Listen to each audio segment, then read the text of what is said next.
সুখের সংসারে আমাদের এই সুখের সংসারে তুমি কোন দুঃখের অন্ধকার নামিয়ে আনলে তুমি কোন দুঃখের অন্ধকার নামিয়ে আনলে ঠাকুর আজ আমি সহ্য করতে পারছি না আজ আমি সহ্য করতে পারছি না মা দিন রাত শুধু কেঁদেই চলেছে মা দিন রাত শুধু কেঁদেই চলেছে আর দিদি নিজের খেয়ালে কি যেন সব নিজের খেয়ালে কি যেন বিড়বিড় করে বলছে কিছুই বুঝতে পারছি না ডাক্তারবাবু রোজ একবার করে দেখে যাচ্ছে ডাক্তারবাবু রোজ একবার করে এসে দেখে যাচ্ছে তবুও কোনো কাজ হচ্ছে না দাদাও যে বাবাকে খুঁজতে গেল আজও ফিরলো না তবে কি আমাদের বাবা সত্যি বেঁচে নেই সত্যি আর বেঁচে নেই কি অলক্ষণে কথা বলছিস নয় মা অলক্ষণে নয় কেন জানি না আমার বারবার মনে হচ্ছে আমাদের বাবা হয়তো আর বেঁচে নেই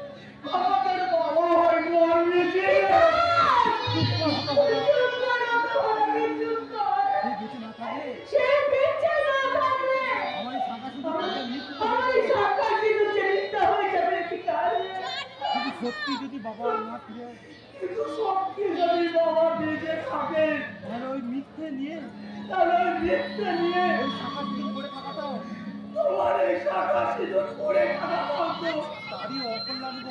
তারই অকল্যাণ গো মা আমি বলছি ওই শাখা জিনিস থেকে আবার তুমি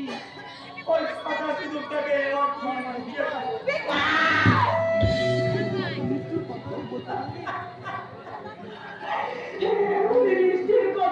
বলতে পারলেনি বলতে চাইনি মা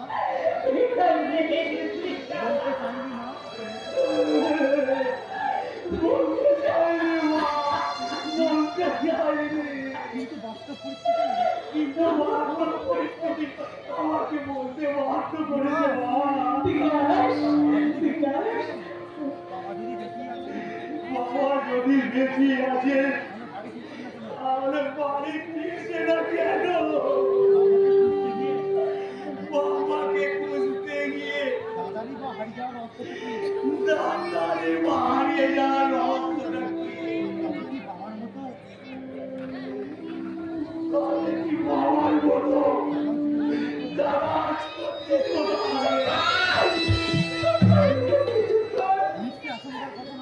মিথ্যে আশঙ্কার কথা না শুনিয়ে আমার ভাঙা মনটাকে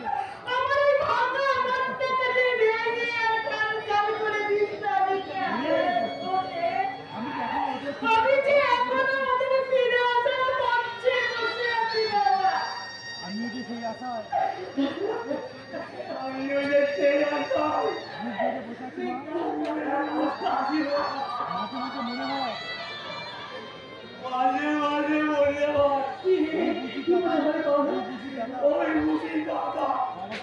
বাবাকে ফিরিয়ে নিয়ে এলো আমাদের ওই সব সংসারটা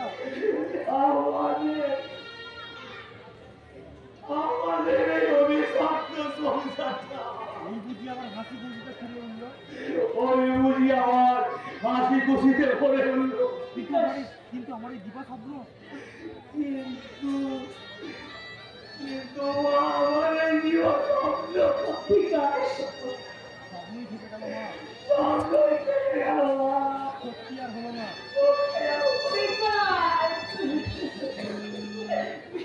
সত্যি আর হলো না প্রস্থান সত্যি আর হলো না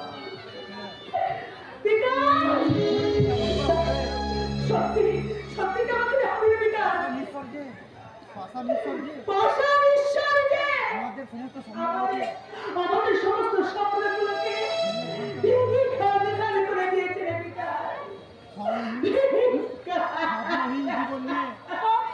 জীবন নিয়ে আমি আর বাঁচতে চাই না তাই তো আমি এই বিশেষ শিশিটা ঠিক নিয়ে চলে এসেছি কেউ কোনো কিছু আমার টের পাবে না আমি তাই সবার আদালতে এই জিনিসটাকে আমার জীবনটাকে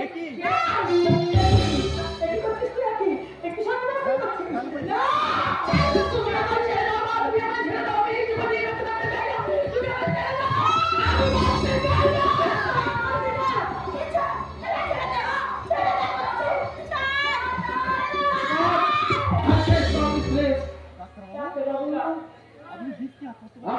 নিশ্চয়ই আত্মহত্যা করতে চান তো? হ্যাঁ, তো আপনি করতেই পারেন, কারণ জীবনটা যখন আপনার তখন রাখবেন কি নষ্ট করবেন সেই সিদ্ধান্ত নেওয়ার অধিকার আপনার নিশ্চয়ই আছে। কিন্তু একটা কথা মনে রাখুন বাকি দেবী, আপনি যদি আত্মহত্যা করেন তাহলে আপনার জীবনটাকে ঘিরে যেসব মানুষগুলো বেঁচে আছে তাদের কি হবে একবার আপনি ভেবে দেখেছেন? আমি জানি সেদিকে সে নির্মম দুর্ঘটনা আপনার জীবনটাকে একবারে তছনছ করে দিয়েছে। তার জন্য আপনি ভীষণ ভাবে ভেঙে পড়েছেন। আর আপনার ওই কষ্ট দেখে আপনার মা দাদার কি অবস্থা হচ্ছে সেই কথাটা একবার আপনি ভেবে দেখেছেন? আপনি যদি ভাবেন যে আত্মহত্যা করে মরাটাই জীবনের একমাত্র উপায়, তাহলে আপনি একা কেন আত্মহত্যা করবেন? কিসের ভাত? আপনার মা দাদা ভাইদের নিয়ে আপনারা সবাই মিলে আত্মহত্যা করুন। ডাক্তারবাবু ঠিকই বলছেন। ডাক্তারবাবু ঠিক কথাই বলেছেন। আমি তোর মা। আমি তোর মা। সেই কোন ছোট থেকে আমি তোকে কোলে পিঠে করে মানুষ করেছি। তোদের কষ্ট দেখে বুঝি আমার কষ্ট হয়। তোদের কষ্ট দেখে আমার বুঝি কষ্ট হয় না। তোদের যন্ত্রণা দেখে আমার বুঝি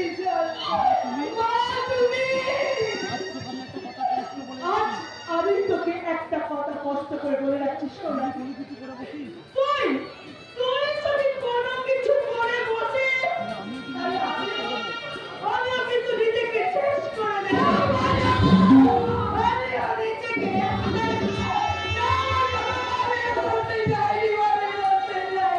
আমি কেমন করে তোমার বোঝাবো? আমি তোমাকে কেমন করে বোঝাবো? কেমন করে বোঝাবো? মরে যাওয়ার থেকে এইভাবে পয়সা থেকে যাওয়া বড্ড কষ্ট। তবু আপনাকে বড্ড কষ্ট। তবুও আপনাকে বেঁচে থাকতে হবে। মরে যাওয়ার মানে হেরে যাওয়া আর জীবনের সমস্ত প্রতিযোগিতা হারিয়ে জয়ী আপনাকে হতেই হবে। কেমন করে তুই ভালো ডাক্তারবাবু? যাকে সাথে নিয়ে যে মানুষটাকে আমি সাথে নিয়ে প্রত্যেকটা পদে পদে যুদ্ধ করে মারতে চেয়েছিলাম, সেই মানুষটাই তো আমাকে উচ্ছিষ্ট মনে করে চলে গেল। আমার এই ভাঙা চূড়া বিকলাঙ্গ মনটাকে নিয়ে কখনো কি যুদ্ধে জয়ী হওয়া যায়? বলো না ডাক্তারবাবু। বলা যায় না। কি বলা যায় না? লোক কিছু ঠিক আপনার লক্ষ্য যদি স্থির থাকে তাহলে আপনি দেখবেন যুদ্ধ জয়ের সাফল্য আপনি নিশ্চয় পাবেন। একটা কথাই আমাকে বলুন তাকে দেবেই, হঠাৎ একটা ধমকা হাসে আপনার এই ঘরের বাতিটা থেকে নিভিয়ে দিয়ে আপনি কি তাই বলে প্রদীপটা আপনার ঘরে চালাবেন না? আপনার এই সাজানো গোছানো দোকানটাকে একটা ধমকা খাওয়া রয়েছে যদি আপনার ওই পথ করে দিয়ে যান, বাগানটাকে নতুন করে সাজাবেন না।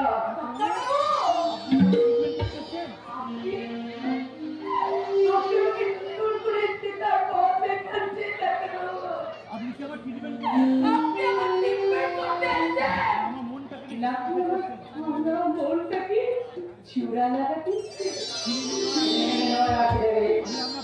আমি আপনার ওই ভাঙাচোরা মনটাকে আবার নতুন করে জোড়া লাগাতে আমি মানসিকভাবে ডাক্তার, শুধুমাত্র মেডিসিনের মাধ্যমে নয়, পেশেন্টের সঠিক মানে কাউন্সিলিংটা আমাদের প্রয়োজন। আর তার জন্য প্রয়োজন হয় বন্ধুর মতো মেলামেশা করতে। আজ থেকে তুই আমি দুজনের বন্ধু। তুমি তোমার মনের সমস্ত দুঃখ কষ্ট যন্ত্রণাগুলোকে আমার সাথে শেয়ার করবে, আর আমি তোমার সেই সমস্ত দুঃখ কষ্ট যন্ত্রণাগুলোকে ভুলে দিয়ে বলবো মানুষের জন্য জীবনের জন্য একটু সহানুভূতি মানুষ পেতে পারে না। মানুষের জন্য জীবনের জন্য একটু সহানুভূতি মানুষ পেতে পারে না।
কিছু কিছু মনের কাছাকাছি পৌঁছতে পারছি না।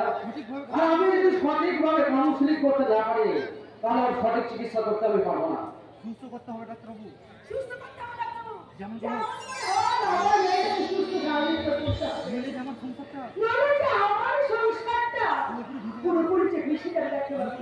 আমি চেষ্টার কোনো ত্রুটি করিনি মাসিমা। আমার ডাক্তারের জীবনে আমার ডাক্তারের জীবনে আঁকি দেবী হচ্ছে একটা এক্সট্রা এক্সেপশনাল পেশেন্ট। আর সেজন্যই আমি আর সেই জন্যই আমি ওনার ট্রিটমেন্টটা আমি অ্যাকসেপ্ট করেছি। এই চ্যালেঞ্জ শুধু আমার একার নয় মাসিমা, আপনি দেখে নেবেন। আপনি দেখে নেবেন। আপনার মেয়েকেও আমি জিতিয়ে দেবো। আপনার মেয়েকেও আমি জিতিয়ে দিয়ে যাবো। জিতিয়ে আমি যে বড় একা হয়ে আমি আমি যে বড় একা হয়ে পড়েছি। মেয়েকে দিনরাত পাগলামো করছি।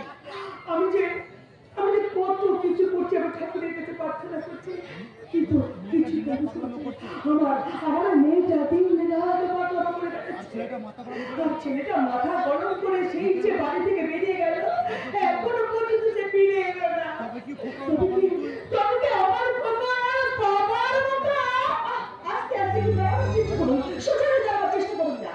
এমন করে জানাবো বলে দাঁড়াবো ম্যাডাম, আমার পায়ের তলার মাটিটা যা সরে গেছে।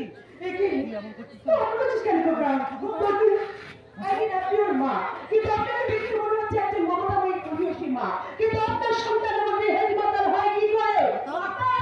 মাতালি তো এমনই মাতাল যে নেশার চোখে কোনো তাল জ্ঞান নেই। বলতে বলতে আমার বলতে বলতে কি আমার গাড়ির সামনে গিয়ে পড়েছিল, ঠিক সময় ব্রেকটা না বসলে হয়তো আমি পিছিয়ে ফেলতাম। এসে কি সেকেন্ডটা তেমন কোনো চোট লাগেনি ওনার, একটু মাথায় চোট লেগেছে, তাই ফার্স্ট এড করিয়ে ওনার বাড়ির ঠিকানা নিয়ে ওনাকে বাড়িতে পৌঁছে দিয়ে দিলাম। আপনাকে যে কি বলে ধন্যবাদ দেবো ম্যাডাম? না না, এটা আপনি কি বলছেন? একজন পুলিশ অফিসার হিসেবে এটা তোমার কর্তব্য। পুলিশের আবার কর্তব্য। যেদিন আমরা এই যেদিন থেকে আপনারা এই খাকি পোশাকটা গায়ে জড়িয়েছে, সেদিন থেকে বিবেক, মনুষ্যত্ব আর কর্তব্যকে আপনারা আপনাদের ক্ষমতা আর দম্ভের পায়ের নিচে চাপান। কি বললেন? আজ আপনি আজ আপনি নিজের গাড়িতে আমাকে ধাক্কা মেরেছেন বলে মানবিকতার খাতিরে আপনি আমাকে বাড়ি অব্দি পৌঁছে কি দিয়েছেন। বলছেন আপনি? যদি আজকে আমাকে অন্য কেউ ধাক্কা মেরে পালাতো, তাহলে মরণ যন্ত্রণায় কাতর হয়ে পড়ে থাকলেও আপনার তো চোখটা তুলেও তাকাচ্ছেন।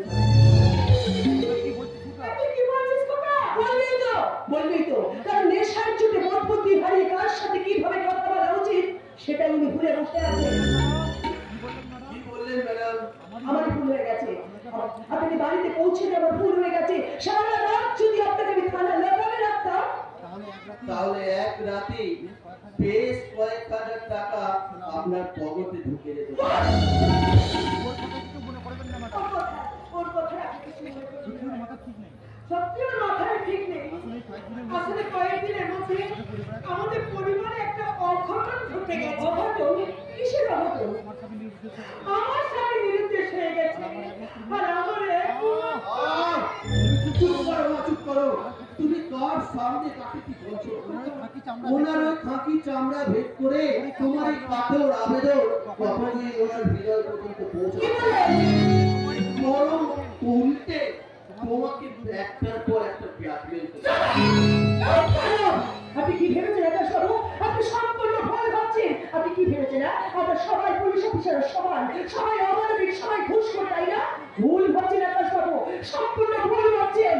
কারণ এই দেশে এখন অনেক পুলিশ অফিসার আছেন, গভর্নমেন্ট সিস্টেমের মতো দু একজন গভর্নমেন্ট সিস্টেমের মতো পুলিশ অফিসার আছে, আর তা না হলে এই দেশের পর থেকে শাসন ব্যবস্থা কবেই হয়তো ভেঙে পড়তো। আর একটা কথা কি ঠিকই বলেছেন আকাশ বাবু, কারণ আমাদের খাকি চামড়াটা ভেদ করে যেমন কাতর আবেদন পৌঁছায় না আমাদের হৃদয়ে, ঠিক তেমনি তেমনি আমাদের হৃদয়ে যে কত হাহাকার চাপা পড়ে আছে খাকি চামড়া বানালে আপনারা কেউ জানেন না, আর জানবার চেষ্টাও করেন না, কেউ না। আপনার বাবা যেমন নিরুদ্দেশ হয়ে গেছে, তেমনি আজ থেকে 6 মাস আগে আমার বাবা কিডন্যাপ হয়ে গেছে। হাজার চেষ্টা করে আমি আমার বাবার কোনো সন্ধান করতে পারিনি আকাশ বাবু। আর একজন পুলিশ অফিসার হিসেবে এই যে আমার কত বড় যন্ত্রণা আমি কাউকে বোঝাতে পারবো না, কাউকে না, যা পাও। পুলিশের জীবনে যদি এমন যন্ত্রণায় জেরবার হয়ে থাকে, তাহলে ওরা আমাদের যন্ত্রণা লাঘব করবে কি করে? ওসব ফালতু কথা। এই পুলিশকে তুমি একদম বিশ্বাস করো না মা। পুলিশ, উকিল আর উকিল আর নেতা এই সব সালাই সমান, সব ভাই দুরঙ্গি।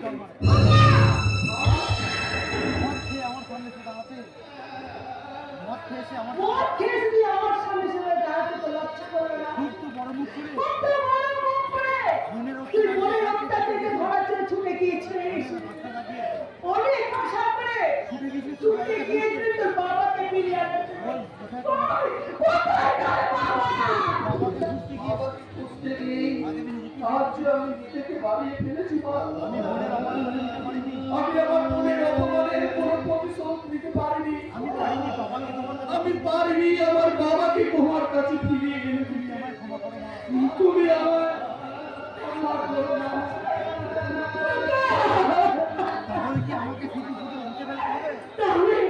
তাহলে কি আমার এই শীতের ছুটিতে মুছে ফেলতে হবে?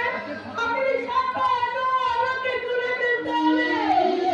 এই সাজ তুলে ফেলে আমাকে কি বিধবার শাস্তি হবে গোটা? আগে যে আমি তোমাকে কিছুতেই শাস্তি দেব না। আমার মন বলছে মা, আমাদের বাবার কোথাও না কোথাও ঠিক বেঁচে আছে।